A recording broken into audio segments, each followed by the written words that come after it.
क्योंकि RCM business से पहले पंडित जी ने एक hi fi direct selling company में काम किया था, और जिस तरह से पंडित जी ने उसमें अपना टाइम, मनी और एनर्जी दिया था, उस तरह से हमारे पास इकोनॉमिक रिजल्ट्स नहीं थे। और मेरा यह सोचना था कि अगर उस hi fi direct selling company से हमें इतनी इनकम नहीं आई, तो हाउ इज इट पॉसिबल कि हमें आरसीएम बिजनेस से इनकम मिल जाएगी? क्योंकि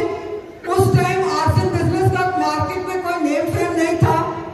सक्सेस का कोई ट्रैक रिकॉर्ड नहीं था, पिकअप सेंटर्स नहीं थे, प्रोडक्ट्स नहीं थे, delivery system was not strong, तब इतना रॉयल्टी या टेक्निकल अचीवर्स नहीं हुआ करते थे। और मैंने अपना एक जनरल सा ओपिनियन बना लिया था कि ये तो कोई ऐसी वैसी कंपनी है which will one day vanish from the market. But I am blessed कि पंडित जी का विजन डायरेक्ट सेलिंग के लिए क्लियर था, and he had a clear cut clarity कि अगर 21वीं सदी का अगर कोई बिजनेस है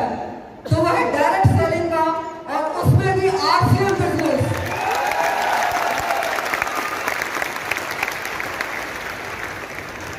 बिकॉज आरसीएम बिजनेस हमारे इंडियन रेट, कल्चर और मेंटालिटी के हिसाब से डिजाइन है,